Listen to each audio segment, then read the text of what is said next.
Vianney vivait à Accra, une ville vibrante où l'agitation des rues contrastait avec la chaleur et la convivialité des quartiers. Jeune homme charismatique de 25 ans, il avait toujours eu l'impression de faire partie d'une grande famille, bien qu'il ne fût pas de celle qu'il pensait. Ses parents adoptifs, Kofi et Abena, l'avaient élevé avec amour et dévouement. Ils avaient fait tout ce qu'ils pouvaient pour lui offrir une vie confortable, l'élevant dans un environnement où les principes de respect et de solidarité africaine étaient transmis avec soin. Cependant, quelque chose chez Vianney ne cessait de le perturber. C'était un sentiment vague, un trou dans son histoire personnelle, qu'il n'avait jamais pleinement compris. Ses parents étaient des gens merveilleux, mais malgré leur bienveillance, il avait parfois cette étrange sensation qu'il lui manquait une pièce essentielle du puzzle de sa propre existence. Et ce sentiment, il ne pouvait l'ignorer plus longtemps. Ce jour-là, alors qu'il rangeait le grenier poussiéreux de leur vieille maison familiale, Vianney tomba sur une boîte en carton, un objet qui semblait avoir été négligé pendant des années. La boîte, couverte de toiles d'araignée, dégageait une odeur de vieux papier. Curieux, il l'ouvrit. À l'intérieur, des documents jaunis et des photos en noir et blanc s'entassaient. Parmi les papiers, un certificat attira son attention, il portait son nom, mais aussi un mot qu'il n'avait jamais vu auparavant. Adopté. Ses mains tremblèrent, il lut et relut le document, comme s'il espérait qu'il changeât sous ses yeux. Mais non, le mot était toujours là, adopté. Un tourbillon d'émotions envahit immédiatement Vianney. Son esprit se figea. Pourquoi ses parents ne lui en avaient-ils jamais parlé? Il n'en avait jamais eu l'intuition. Tout au long de son enfance, il lui avait dit qu'il était leur fils, qu'il faisait partie de cette famille. Il lui avait donné tout ce qu'un enfant pouvait espérer. Alors, pourquoi ce secret? Il sentit son cœur battre plus vite. Ses pensées se mélangeaient, le laissant désemparé. Le besoin de réponse était immédiat. Sans réfléchir davantage, il descendit précipitamment au salon où Kofi et Abena se trouvaient.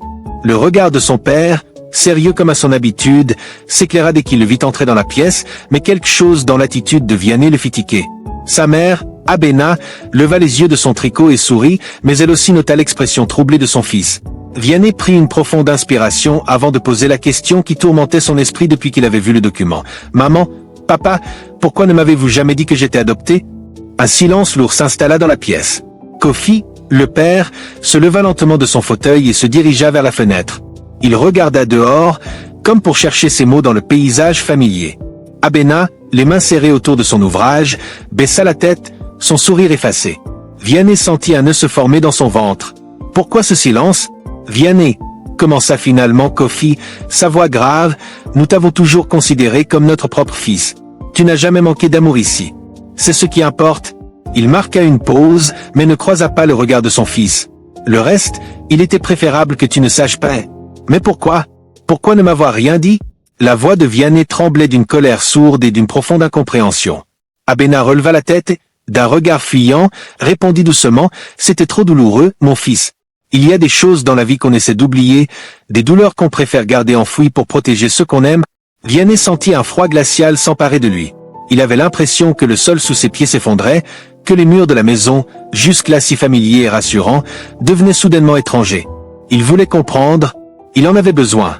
Pourquoi avait-il choisi de cacher la vérité sur ses origines? « Vous m'avez menti toute ma vie ?» Les mots étaient sortis tout seuls, lourds de douleur et de trahison. Abena se leva alors, les larmes aux yeux, et s'approcha de lui. Elle posa une main tremblante sur son épaule. « Ce n'était pas un mensonge, mon enfant. C'était un choix fait par amour. Nous avons toujours voulu que tu te sentes chez toi ici, avec nous. » Mais cette réponse ne suffisait pas à apaiser la tempête dans le cœur de Vianney.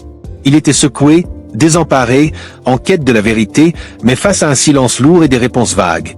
Il se leva brusquement, prit une décision sans même y réfléchir. « Je dois savoir d'où je viens. » Les mots étaient dits avec une certitude impérieuse.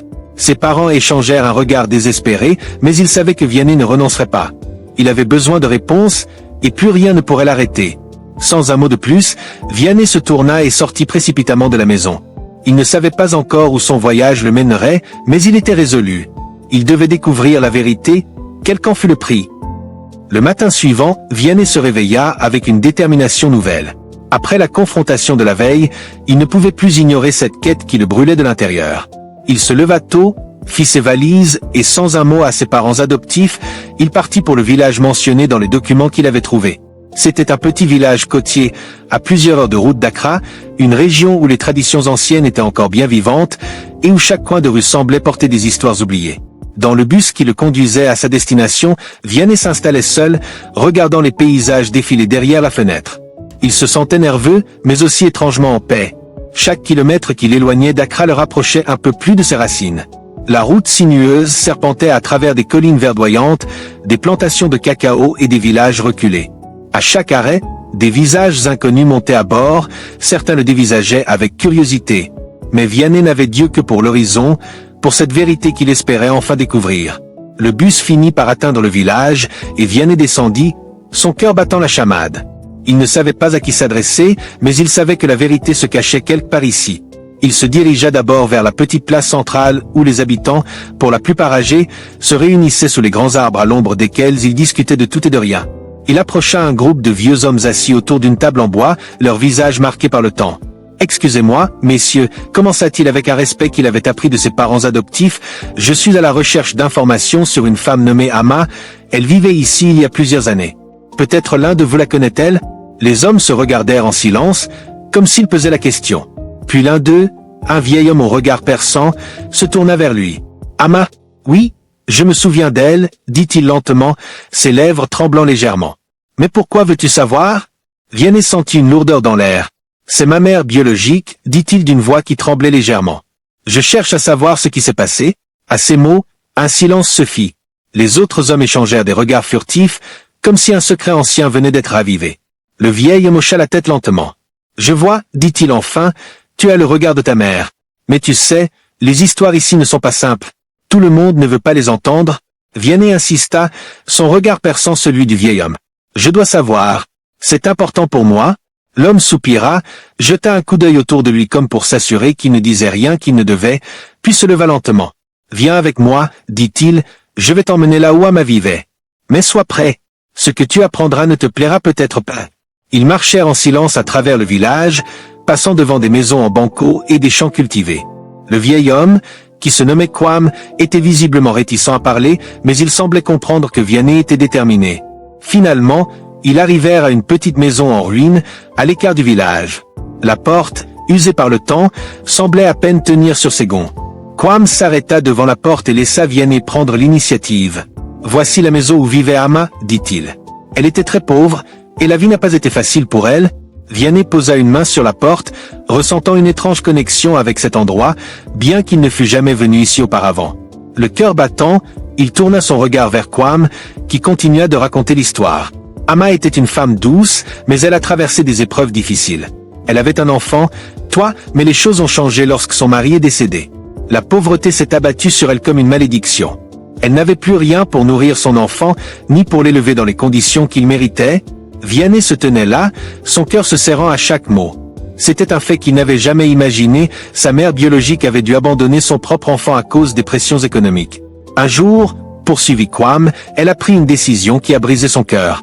Elle a dû te confier à des étrangers pour te donner une chance de survivre. Elle savait qu'elle ne pourrait pas te donner ce que tu méritais, alors elle a cherché des gens capables de t'offrir une meilleure vie. Vianney ferma les yeux un instant, ses pensées tourbillonnant. Il imaginait sa mère, seule, dévastée par l'idée de devoir se séparer de lui. C'était une vérité difficile à accepter, mais elle faisait sens. Il se tourna vers Kwam. « Est-ce que quelqu'un a vu ma mère depuis ?» demanda-t-il, espérant une lueur d'espoir. Le vieil homme secoua la tête. « Non, elle a disparu après cela. Certains disent qu'elle est partie dans le sud, d'autres qu'elle a quitté le pays. Mais personne ne l'a jamais revue. » Vianney ressentit un vide immense en entendant ces mots. Sa mère, la femme qu'il avait portée, était probablement loin, sans jamais savoir ce qu'il était devenu. Mais une chose était claire désormais, elle l'avait abandonné non pas par choix, mais par désespoir. Elle l'avait aimé, d'une manière qu'il ne pouvait encore comprendre. « Merci, Kwam, dit Vianney, sa voix brisée mais remplie de gratitude. Tu m'as donné des réponses. » Il tourna le dos à la maison, sachant que cette vérité l'accompagnerait désormais pour le reste de son voyage. Mais il était loin d'avoir tout compris. Cette quête pour découvrir son passé ne faisait que commencer. Les jours qui suivirent la rencontre avec Kwam, Vianney erra dans le village, perdu dans ses pensées, cherchant à en savoir plus sur sa mère, sur son passé. Il savait qu'il ne pouvait pas s'arrêter là, qu'il fallait aller plus loin. Le vieil homme lui avait parlé d'un oncle éloigné, un frère de sa mère, qui vivait dans une ville voisine. Cet oncle pourrait peut-être lui en dire davantage, peut-être l'aider à comprendre pleinement les sacrifices que ses parents biologiques avaient faits pour lui. Le voyage vers la ville voisine fut encore plus long que celui qu'il avait entrepris pour venir au village. Vianney monta dans un minibus bondé, le regard fixe, le cœur lourd. Le trajet secouait son esprit tout autant que le véhicule le secouait sur la route cahoteuse. Mais il savait que la vérité, aussi douloureuse soit-elle, devait être entendue. Il était prêt à affronter ce qu'il ignorait encore. Lorsque le minibus arriva enfin à destination, il se dirigea directement vers le quartier où vivait l'oncle, qu'il n'avait jamais rencontré.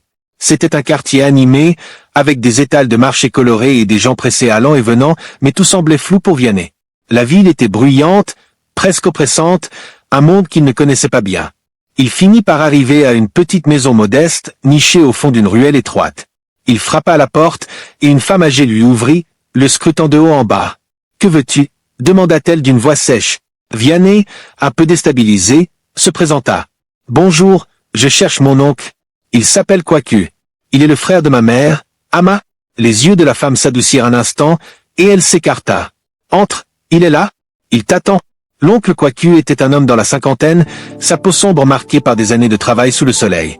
Il se leva lentement en voyant Vianney, ses yeux remplis de curiosité, mais aussi de compassion. « Tu dois être Vianney » dit-il d'une voix grave. « Je t'attendais. » Ils s'assirent ensemble sur le porche, et Kwaku commença à raconter l'histoire qu'il avait gardée en lui pendant tant d'années. Il parla de la tragédie qui avait frappé leur famille, la perte de son frère aîné, le père biologique de Vianney. « Ton père était un homme honorable » commença Kwaku, les yeux devenant soudainement plus sombres. « Il est mort dans un accident de voiture peu après ta naissance. Il avait une petite entreprise de transport, mais il ne survivra pas à cet accident. Ama, ta mère, était dévastée, mais elle a dû prendre une décision difficile. » Vianney écoutait attentivement, son cœur serré à l'idée de la souffrance de sa mère. Kwaku continua, elle était encore jeune, à peine dans la vingtaine, et avec la perte de ton père, elle s'est retrouvée seule, sans ressources, dans une situation désastreuse. Elle n'avait pas de travail stable, et avec toi à nourrir, elle s'est retrouvée face à un choix cruel. L'oncle marqua une pause, comme pour digérer lui-même la douleur de ses propres paroles avant de reprendre. Ama t'aimait plus que tout, mais elle savait que, dans la situation où elle était, elle ne pourrait jamais te donner l'avenir que tu méritais. C'est pourquoi elle a pris la décision déchirante de te confier à des gens qui pourraient t'offrir une vie meilleure, loin de la pauvreté qui la rongeait. Vianney baissa la tête, les larmes menaçant de perler dans ses yeux. Il ne savait pas quoi dire. Comment réagir face à une mère prête à se sacrifier ainsi? Il ressentait de la douleur, mais aussi une forme d'admiration profonde pour la force et le courage de sa mère. Elle n'avait pas abandonné son enfant par négligence, mais par amour. Elle t'aimait, répéta Kwaku avec une tendresse infinie. Mais parfois, l'amour seul ne suffit pas à offrir une vie digne à un enfant. Alors, elle a fait ce qu'elle pensait être le mieux pour toi. Vianney releva la tête et regarda son oncle, son regard maintenant empli de gratitude. Mais pourquoi ne m'a-t-elle jamais cherché? Demanda-t-il, une question qui le tourmentait depuis qu'il avait découvert la vérité. Kwaku soupira profondément. Ama ne t'a pas cherché, car elle avait peur. Elle pensait qu'en te confiant à des parents adoptifs, elle te donnerait une chance de vivre une vie meilleure, loin de la pauvreté qu'il avait consumée. Elle avait peur de te déranger dans la vie que tu avais construite. Et il y a aussi eu les années difficiles, l'espoir qu'un jour tu trouverais ton chemin tout seul. Mais elle ne t'a jamais oublié. Chaque jour, elle pensait à toi, elle priait pour toi. Les mots de Kwaku frappèrent Vianney de plein fouet. Il ressentit un mélange d'émotions, tristesse, reconnaissance, mais aussi une immense admiration pour sa mère. Il comprenait désormais que sa vie n'avait pas été simple, mais qu'elle avait été marquée par un amour infini et des sacrifices qu'il n'avait jamais imaginés. Il se leva finalement, remerciant Kwaku pour les révélations. « Je comprends mieux maintenant, dit-il, sa voix pleine de gratitude. Merci, oncle. » Kwaku sourit faiblement. « Tu es le fils de ma sœur, et tu as tout le droit de connaître ton histoire. Je suis heureux que tu aies trouvé la paix dans ce que tu as appris. » Vianney se tourna une dernière fois vers l'horizon, son cœur plus léger, mais aussi plus lourd d'une vérité qu'il ne pourrait jamais oublier. Sa quête pour comprendre ses racines était loin d'être terminée, mais il sentait maintenant qu'il avait les clés pour réconcilier son passé avec l'avenir qu'il se forgeait. Le trajet de retour vers Accra fut lourd, chargé d'une série de pensées contradictoires. Vianney n'arrivait pas à se détacher des révélations qu'il venait d'apprendre sur sa mère biologique. Le sacrifice d'Ama, son dévouement à sa famille et le courage qu'elle avait dû déployer pour le confier à des étrangers, tout cela l'hantait. Mais il y avait aussi la gratitude qu'il ressentait envers ses parents adoptifs, ceux qu'il avait élevés avec un amour infini, l'ayant accueilli sans condition. La douleur de découvrir son passé l'engloutissait, mais elle était mêlée à un sentiment de culpabilité, comme s'il trahissait ses parents qu'il avait chéris. Il n'était plus sûr de rien. En arrivant chez ses parents adoptifs, l'ombre du secret l'accompagnait toujours. La maison semblait plus grande que d'habitude, chaque coin renfermant des souvenirs de son enfance, des instants de bonheur, mais aussi une ambiance de non-dit. Il savait qu'il devait affronter la vérité avec eux, mais il n'avait aucune idée de comment amorcer la conversation. Il entra dans la maison, cherchant ses parents du regard. Sa mère était dans la cuisine, préparant le dîner, tandis que son père lisait tranquillement dans le salon. En les voyant, une vague de chaleur s'empara de lui, mais aussi une profonde tristesse. Il ne savait rien de ce qu'il venait de découvrir, rien de la quête qu'il venait de mener. Tout allait changer. « Papa, maman, il faut que nous parlions », dit-il d'une voix grave, en s'approchant du salon. Ses parents levèrent les yeux, surpris par le ton sérieux de Vianney. Son père ferma son livre, et sa mère se figea en entendant les mots de son fils. Il y avait quelque chose de différent dans son regard, un poids qu'il n'avait jamais vu auparavant. « De quoi veux-tu parler, mon fils ?» demanda sa mère, la voix douce mais teintée d'inquiétude. Vianney prit une grande inspiration, cherchant les mots justes. Je sais que je suis adopté, dit-il finalement, les yeux fixés au sol.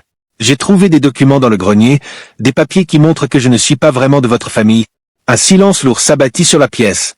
La réaction de ses parents fut immédiate, sa mère se leva brusquement, les mains tremblantes, tandis que son père se passa une main dans les cheveux, visiblement troublé. « Vianney, ce n'est pas ce que tu crois, » commença son père, sa voix brisée par la tension.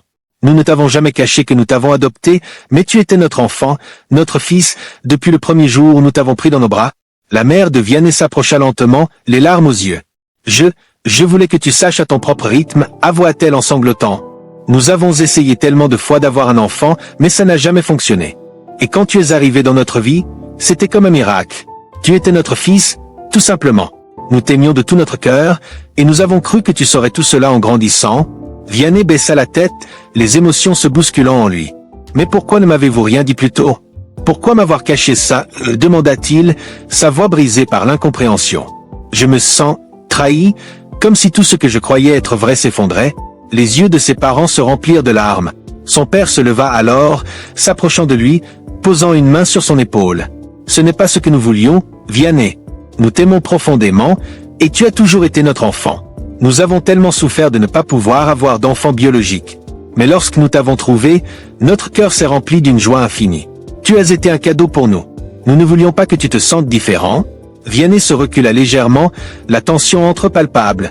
Il sentait l'amour qui émanait de ses parents adoptifs, mais en même temps, il ne pouvait ignorer la douleur et la confusion qui le dévoraient. Il ne savait plus où il se trouvait dans cette relation, ni ce qu'il était censé ressentir. Il avait deux familles, deux réalités, et chacune d'elles réclamait sa place dans sa vie. « Et ma mère biologique ?» demanda-t-il d'une voix tremblante. « Qu'est-ce que vous savez d'elle ?» Sa mère baissa les yeux, comme si elle avait anticipé cette question. « Vianney, nous t'avons toujours dit que nous t'aimions comme notre propre fils. Ce que nous savions de ta mère biologique, c'est qu'elle t'a confié à nous parce qu'elle pensait que c'était mieux pour toi. Elle ne t'a jamais abandonné par négligence, mais par amour. Elle voulait te donner une chance de vivre une vie meilleure. Mais pourquoi ? Pourquoi ne m'a-t-elle pas cherché ?» répéta Vianney, la voix tremblante. « Parce que, mon fils, répondit son père, elle pensait qu'en te donnant à une famille stable, elle te permettait de grandir sans les difficultés qu'elle vivait. Elle croyait que c'était ce qu'il y avait de mieux pour toi. » Le silence qui suivit cette réponse fut lourd, presque insupportable. Vianney se leva, se dirigeant vers la fenêtre, observant les lumières de la ville d'Accra qui brillaient dans la nuit. Il se sentait pris au piège entre deux mondes, entre deux familles, et une question persistait dans son esprit, quelle était sa place dans tout cela ? Ses parents adoptifs l'aimaient sincèrement, mais il ressentait désormais une connexion avec sa mère biologique, même s'il ne l'avait jamais rencontrée. C'était comme un fossé qui se creusait au fond de lui, un espace qu'il ne savait pas comment combler. « Je suis désolé, » dit finalement sa mère en s'approchant de lui, ses mains tremblantes. « Nous t'aimons plus que tout, et nous n'aurions jamais voulu te blesser. » Vianney se tourna lentement vers eux, un mélange de confusion et de soulagement dans les yeux. « Je sais que vous m'aimez, » dit-il, la voix faible, « mais il y a tellement de choses que je dois comprendre, des choses que je ne peux pas ignorer. » La tension ne s'était pas dissipée, mais une nouvelle étape venait d'être franchie. Vianney savait que le chemin à parcourir pour réconcilier ces deux réalités serait long. Mais il avait maintenant un choix à faire, comment embrasser son passé sans perdre l'amour de ceux qui l'avaient élevé. Les jours qui suivirent furent un tourbillon d'émotions et de réflexions pour Vianney. Alors que la poussière semblait retomber sur les révélations du passé, il se sentait plus perdu que jamais. Il avait l'impression d'être pris entre deux mondes, deux familles et deux réalités qui se superposaient. Ses parents adoptifs, ceux qui l'avaient élevé avec amour et tendresse, et sa mère biologique, cette femme qu'il n'avait jamais connue mais qui occupait désormais une place dans son cœur, étaient des figures opposées dans sa vie, comme deux faces d'une même pièce. C'était sa tante Adjoa, une femme sage et pleine de bonté, qui l'aida à voir les choses sous un autre angle. Elle avait observé les luttes internes de son neveu et, en tant que personne respectée dans la famille, elle était la seule à pouvoir lui offrir le genre de réconfort dont il avait besoin. Adjoa vivait dans une petite maison au bord du lac, un endroit tranquille où la paix semblait régner. Quand Vianney s'y rendit pour la trouver, il sentit immédiatement qu'il était au bon endroit pour trouver des réponses. Assise sur son vieux fauteuil en rotin, Adjoa l'invita à s'asseoir à ses côtés. « Vianney, dit-elle d'une voix douce, tu traverses un moment difficile, je le sais. Mais il y a des choses que tu dois comprendre avant de pouvoir avancer. » Vianney la regarda attentivement, essayant de capter la sagesse derrière ses mots. « Je me sens perdu, tante Adjoa, confia-t-il. J'ai l'impression de trahir mes parents adoptifs en cherchant à connaître ma vraie famille. Mais je ne peux pas ignorer le lien qui me unit à eux, même si ce n'est qu'à travers des papiers. » Adjoa posa une main réconfortante sur l'épaule de son neveu. La famille, Vianney, ce n'est pas seulement une question de généalogie. Ce n'est pas le sang qui fait d'une personne ta famille, mais l'amour, le sacrifice et les liens que l'on tisse. Tu as été aimé et soigné par tes parents adoptifs. Ils t'ont donné une vie. Et tu dois aussi comprendre que ta mère biologique a fait ce qu'elle a jugé être le mieux pour toi. C'est l'amour qui les unit, tous les deux. Vianney ferma les yeux, ses pensées tourbillonnant. Ces mots résonnaient profondément en lui. Il comprenait maintenant que l'amour ne se mesurait pas à la façon dont il avait été donné ou reçu, mais à la manière dont il persistait à travers le temps, transcendant les circonstances et les épreuves. « Je dois faire quelque chose, murmura-t-il finalement, une lueur de détermination dans les yeux. Je veux voir les deux familles se rencontrer. Je veux qu'elles se comprennent, qu'elles se voient pour ce qu'elles sont. Pas seulement comme des étrangers, mais comme des parties de moi-même. » Tante Adjoa sourit doucement. « C'est un grand pas, Vianney. Ce ne sera pas facile, mais c'est le chemin vers la guérison. Le pardon n'est jamais simple, mais il est nécessaire pour avancer. Pour réconcilier ce que tu ressens avec ce que tu sais être vrai, armé de la sagesse de sa tante et d'un nouveau sens de la clarté intérieure, Vianney se mit à organiser la rencontre entre ces deux familles. Il savait que c'était une démarche audacieuse, mais il était résolu à ouvrir un espace de dialogue, un espace où les rancunes et les secrets pourraient enfin être partagés. Quelques semaines plus tard, la rencontre eut lieu dans la maison familiale d'Accra. Autour d'une grande table en bois, Vianney réunit ses parents adoptifs et sa mère biologique, Ama, qu'il avait finalement retrouvée. Les anciens membres de sa famille biologique, qui avaient soutenu sa quête, étaient également présents. Leurs visages étaient marqués par des années de douleur, de regrets, mais aussi d'espoir. Le silence régnait dans la pièce. Vianney, debout au centre, se tourna vers sa mère biologique, puis vers ses parents adoptifs. Il prit une grande inspiration, avant de parler, sa voix remplie d'émotion. « Nous sommes ici aujourd'hui non pas pour nous juger, mais pour nous comprendre. Je vous ai tous dans mon cœur. Ce que j'ai découvert a bouleversé ma vision du monde, mais je veux apprendre à vous connaître, tous. À savoir comment vous avez vécu, pourquoi vous avez fait ce que vous avez fait. Je veux que nous trouvions la paix. » Le premier à prendre la parole fut son père adoptif, ses mains tremblantes. « Ama, dit-il en se tournant vers la mère biologique de Vianney, nous n'avons jamais voulu te faire du tort. Nous t'avons toujours respecté pour ce que tu as fait pour ton fils. Vianney a toujours été notre enfant, et nous l'avons aimé comme tel. » Ama, la voix tremblante, répondit « Je n'ai jamais voulu l'abandonner. J'ai agi par amour, en pensant qu'il aurait une meilleure vie. J'ai toujours espéré qu'un jour, il pourrait comprendre pourquoi j'ai pris cette décision. Il me manquait tous les jours. » Les parents de Vianney, assis côte à côte, regardaient avec une profonde compréhension les échanges entre Ama et leur fils. La tension était palpable, mais il y avait aussi un sentiment de catharsis, comme si un lourd fardeau commençait à se lever. Vianney se tourna vers sa mère adoptive, qui avait les yeux embués de larmes. « Je vous aime tous, dit-il, et je vous remercie pour tout ce que vous avez fait. Vous êtes mes parents, tout autant qu'Ama l'est. Ce n'est pas le passé qui définit notre relation, mais la façon dont nous avançons ensemble. » La rencontre ne fut pas facile, chaque personne portant ses propres blessures et ses propres regrets. Mais peu à peu, les cœurs se dénouèrent et les silences se brisèrent. Ce moment était difficile, oui, mais il marquait aussi le début d'une réconciliation collective. Vianney avait compris que, même si le chemin vers le pardon était long, il était nécessaire pour avancer.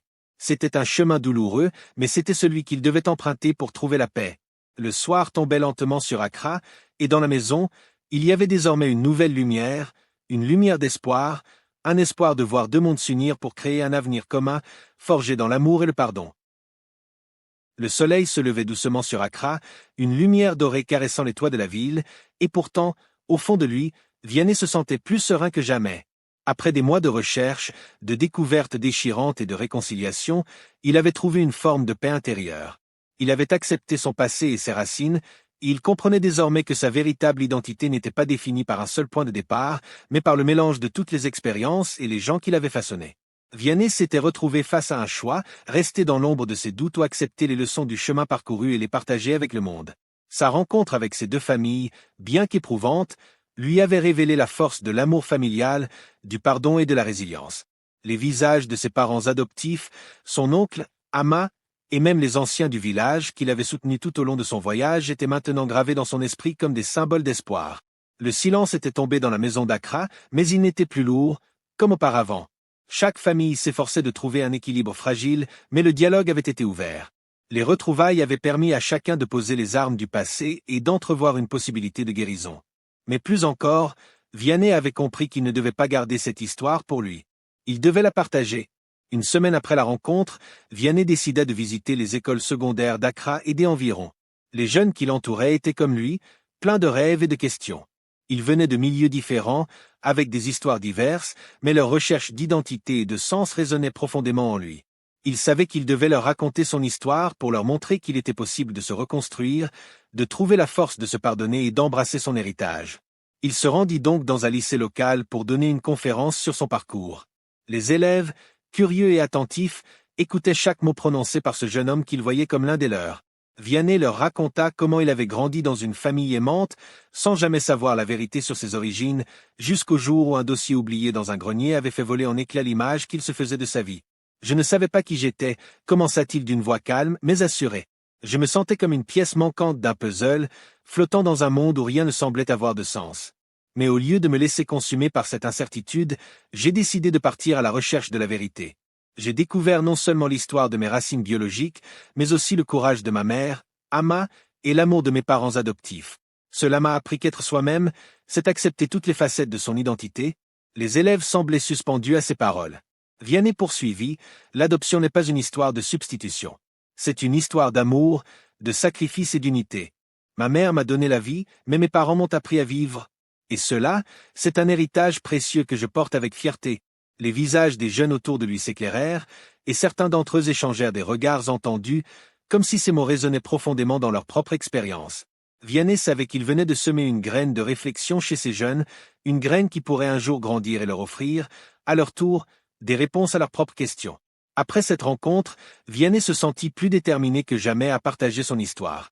Il savait que d'autres jeunes pouvaient se retrouver dans son parcours, confrontés à des difficultés similaires, que ce soit des questionnements sur leurs origines, des conflits familiaux ou des sentiments de solitude. Il décida de prendre la parole plus largement dans des forums et à travers les réseaux sociaux, pour donner de l'espoir à ceux qui se sentaient perdus. Il écrivit aussi des articles, des réflexions sur le sens de la famille et l'importance de se réconcilier avec son passé pour aller de l'avant. L'héritage que Vianney portait en lui était désormais beaucoup plus qu'une simple histoire personnelle. C'était un héritage d'espoir. Il comprenait que son histoire n'était qu'une illustration parmi tant d'autres de la complexité et de la beauté des vies humaines. Chaque personne, qu'elle soit adoptée, qu'elle ait grandi dans une famille décomposée, ou qu'elle ait traversé des épreuves difficiles, portait en elle un héritage de résilience, de courage et d'amour. Dans la maison familiale, Vianney avait trouvé un équilibre fragile mais prometteur. Ses parents adoptifs et sa mère biologique s'étaient rencontrés à plusieurs reprises depuis cette journée décisive, apprenant à se connaître et à se respecter. Ils avaient commencé à tisser des liens entre eux, dépassant les rancunes et les incompréhensions pour créer une nouvelle dynamique familiale. Vianney, plus que quiconque, était l'élément central de cette réconciliation. À travers cette histoire, il comprenait désormais que le chemin vers l'avenir n'était pas une ligne droite. C'était un chemin parsemé de détours, de défis, de pertes et de découvertes, mais aussi de rencontres, d'amour et de rédemption. Il savait maintenant que ses racines, qu'elles soient biologiques ou adoptives, étaient des éléments essentiels de son identité, et que c'était en honorant toutes ses origines qu'il pourrait véritablement avancer. Vianney se leva de son bureau, regarda l'horizon au-delà des fenêtres et sourit. L'héritage qu'il portait désormais n'était pas seulement celui de son passé, mais aussi celui de son avenir, un avenir rempli de possibilités infinies, forgé dans l'amour, le pardon et l'espoir.